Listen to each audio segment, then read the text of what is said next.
嗨，大家好，欢迎来到使人驾到了你不知道的三国系列，我是主持人叉叉 Y， 我是金老师。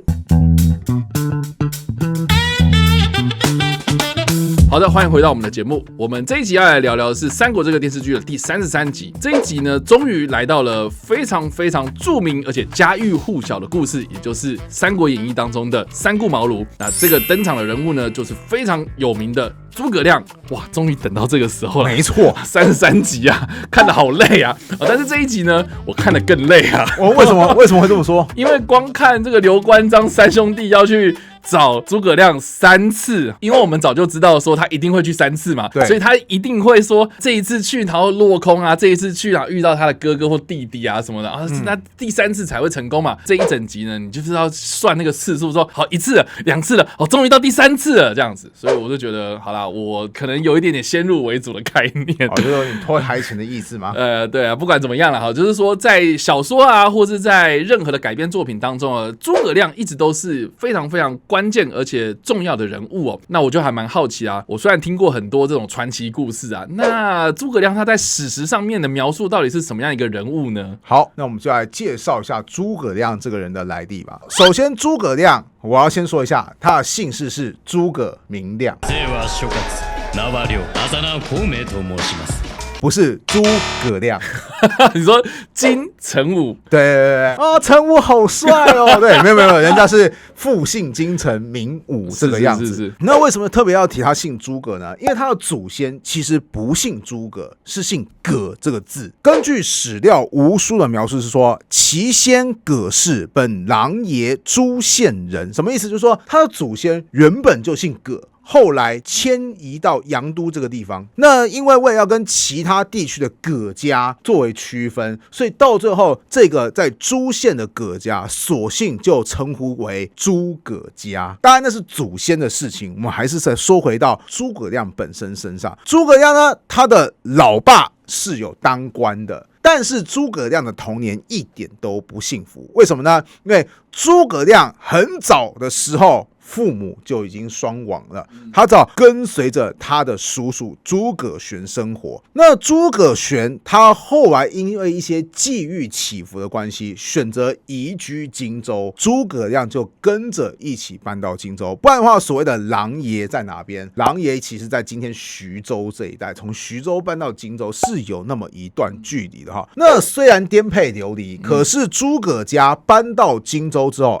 发展的还不错。为什么呢？因为他们一家后来很成功的打入了荆州的人际圈。以诸葛亮举例，他后来就娶了荆州名士黄承彦的女儿。那小说啊，通常还会给这个黄家女儿取个名叫黄月英。根据描述，当时黄承彦是这么对诸葛亮讲说：我听说小伙子你最近想要娶老婆，这样好了，老夫我有个女儿，不过女儿长得很丑啦，才华倒是蛮不错的哦，跟你相配啊，你要不要呢？那孔明表示说愿意，我愿意娶你的女儿。当时很多人听到就说：哇，天哪，这么硬的你也啃得下去呀？还做了一个歌谣，歌谣当中有一句话叫做：莫作孔明择妇，正得阿成丑女。就是以后啊，那个看人的眼光要准一点，千万不要选那孔明，谁都不好选，去选黄承彦那个丑女儿。这个算是一个典故。但是注意哦，女儿丑不丑是一回事，重点是岳父怎么样，是荆州的知名人士啊，所以诸葛亮本身就获得知名人士的广播或是提拔。不只是诸葛亮，诸葛家其实当时在荆州还有2个女儿，姐姐嫁给谁呢？同样也是荆州知名人士庞德公的儿子。庞德公他还有一个亲戚，他的侄儿叫做庞统，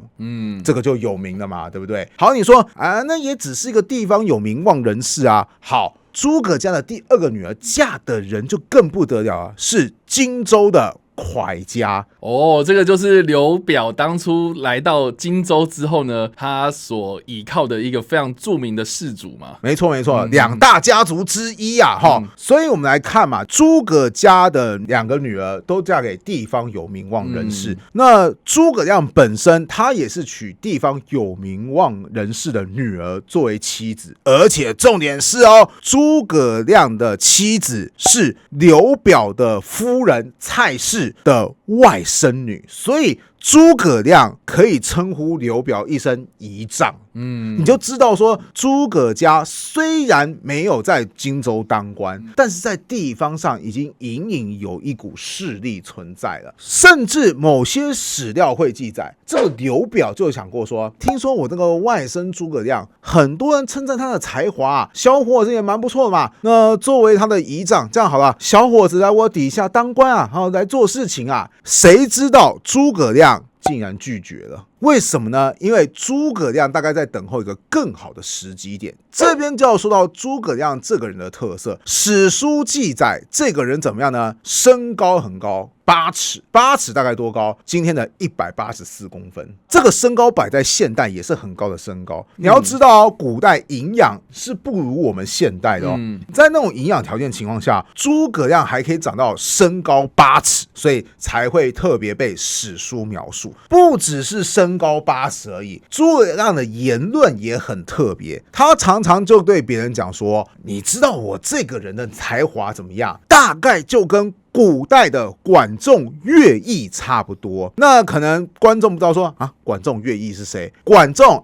早年的历史课本会提到春秋五霸嘛。那春秋五霸第一个霸主叫做齐桓公。齐桓公能够当上霸主，就是多亏于管仲的辅助。所以管仲，孔子也给他很高的评价，说管仲这个人怎么样？尊王攘夷，就是尊重周王室，又协助齐桓公抵抗了外族的入侵。哇，管仲整个是我们汉族的重大救星啊！你看，这是孔子对于管仲极高的评价。那乐毅呢？春秋下个时代是战国嘛，对不对？不是战国七雄吗？乐毅就曾经率领着联军，把齐国差一点点全部都给消灭了。全盛时期的乐毅担任5国联军的总司令，所以这个人是又有军事才华又有政治才能的。简单来讲，这2个人在古代，哇，那都是顶尖人物的代表。结果诸葛亮讲说，你知道我的才华就跟他们2个差不多，就相当于今天一个20几岁的年轻人，他告诉你说，支持我，我要出来参选，支持我，投我一票，让我进入政府当官。你知道我的才华大概就跟丘吉尔还有罗斯福是一样的。我本身的才华就跟丘吉尔一样啊，可以撑过最黑暗的时刻嘛。跟罗斯福啊，美国历届总统排名都一定排到前3名的一位。总之，我就是这么有才啊！哈，这个人这么说话啊，你有什么感想？很自大啦啊！对啊，就是旁边人都觉得说，哎呀，这个人不知道干什么哈，小伙子年纪轻就口出狂言哈。大部分人都嘲笑诸葛亮，你看嘛，他已经被嘲笑2个点了。第一个被嘲笑点就是，哎呀，他有老婆的眼光真差劲。第二个，小伙子没事做白日梦啊。而且诸葛亮平常还特别喜欢唱歌，唱什么歌呢？这首歌叫做《梁父吟》。梁父吟在说什么样的故事？在说古代有个顶尖的谋士叫做晏婴，那这算是一个典故啊，就是说齐国有3位勇士，3位勇士都非常的跋扈。那晏婴作为齐国的臣子，就觉得说这3个勇士已经跋扈到说可以威胁到国家安全了，那要怎么解决掉这个3个勇士呢？最后晏婴就决定说，来，故意趁国君摆宴席的时候，晏婴就说，哎呀，有2颗桃子啊，美味的桃子，这是很重要的礼物。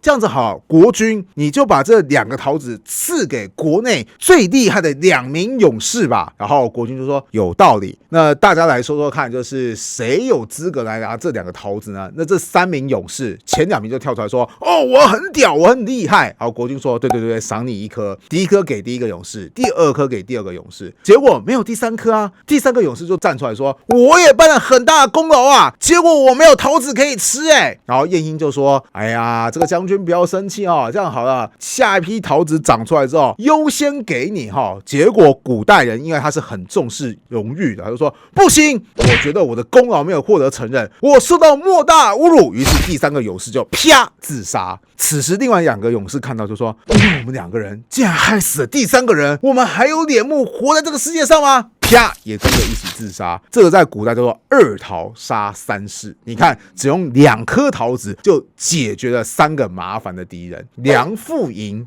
就是在讲这段故事。OK， 听起来很不错嘛，对不对？但是你想想看，一个年轻人平常的时候跟你说，我就像那个管仲乐毅一样那么厉害哦。好，平常喜欢唱歌，唱的什么歌？二桃杀三士，晏婴好厉害。二桃杀三士，多么美妙的计谋啊！好，再说看，你对于这个年轻人到底有什么看法？我觉得他有点自视清高啦，这些一般的那种世俗凡间事物啊，不要找我啊。对，反正就是有那种高人一等的感觉嘛。那事实上呢，我们事后也知道，诸葛亮真的高人一等嘛。重点是谁有那个眼光，真的认识到诸葛亮是个人才呢？我们都知道，后来刘备录用了诸葛亮。那这边就要提到三顾茅庐这个典故了哈。一般来讲，《三国演义》就演到三顾茅庐嘛，对不对？就是拜访了3次嘛，对不对？第一次扑空嘛，第2次扑空嘛，第3次总算见到面了嘛，对不对？那个时候诸葛亮还名副其实是个卧龙，为什么？因为他在睡觉。后来是被吵醒了之后，见到刘备，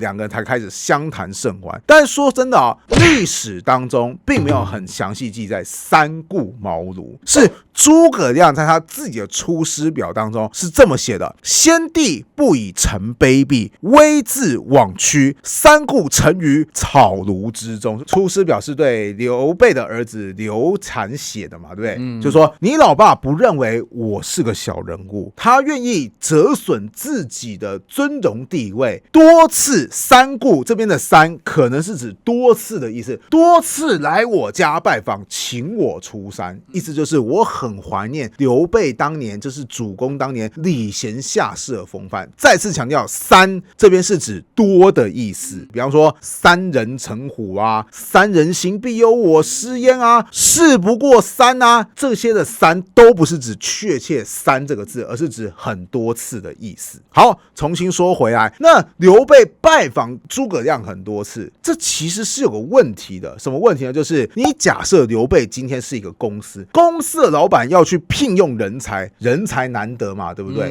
但是这个人才你拜访了好几次，你都无法谈妥，就是你猎人头一直猎，结果一直在原地打转，就等这个人到底答不答应。如果今天你看到一个老板这样做，不知道叉叉 Y 你有什么样的想法？哇，那这个人应该是很重要啦。对，为什么刘备会认为诸葛亮很重要呢？当然除了别人的推荐之外，事后证明刘备这一切的时间成本全部都是值得的。为什么？最后诸葛亮有为刘备提出一个重要的战略规划，这就是三国历史上著名的隆中对。在隆中对，简单讲，在诸葛亮他的家中他就很明显告诉刘备说，哎呀，我告诉你啊，你要先有未来的战略。什么是未来的战略呢？第一个，今操以勇100万之众，挟天子而令诸侯，此诚不可与争锋。什么意思？我知道你的敌人是曹操，但问题是曹操怎么样？他现在已经有100万之众了。重点是怎么样？汉朝的话语权在他手上啊，你跟他硬碰硬，那是绝对拼不过的。所以你不要主动去招惹曹操。第二个是什么事情呢？孙权具有江东，以立三世，国险而民富，贤能为之用，此可以为援而不可图也。孙权啊，他们在江东已经经营了3代，势力很稳固了。他是你的援助，但你也千万不要去打孙权的主意，因为你是打不过他的。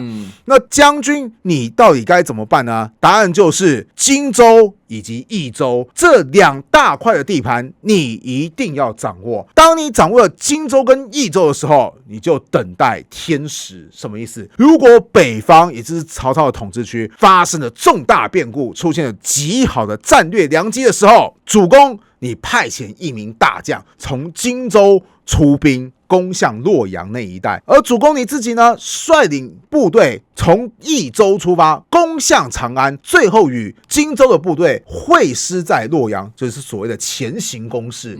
只要攻下洛阳、长安，汉室可兴矣，就是那个时候就是你马到功成的时机点了。那刘备一听就是哇，花了这么多趟没白来。为什么？因为你有没有发现刘备为什么都已经到了33集了，电视剧的33集啊？你有没有发现他真的是一事无成？是啊，就是屡战屡败嘛。那他为什么屡战屡败？答案是刘备他本人没有长期战略的规划。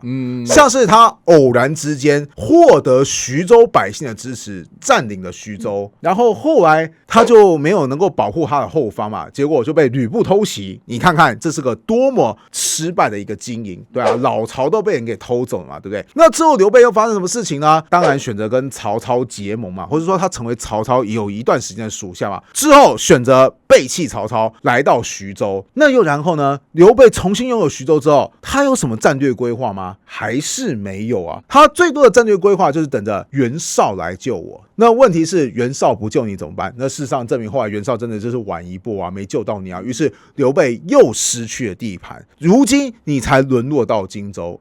老兄，你到底还有什么新的战略规划？如果你再没有战略规划，下一步就是怎么样？你又要再颠沛流离啦。所以刘备这个人的问题不是他个人的才华，而是他没有明确的战略观，而诸葛亮就很明确跟你指出说，你未来发展的方向是哪边，你未来有哪些地方是需要注意的，有哪些时候是你的必要充分条件。也因此，刘备遇到诸葛亮，后来才一拍即合，从原本到处四散奔逃一个失败的军阀，后来足以三足鼎立。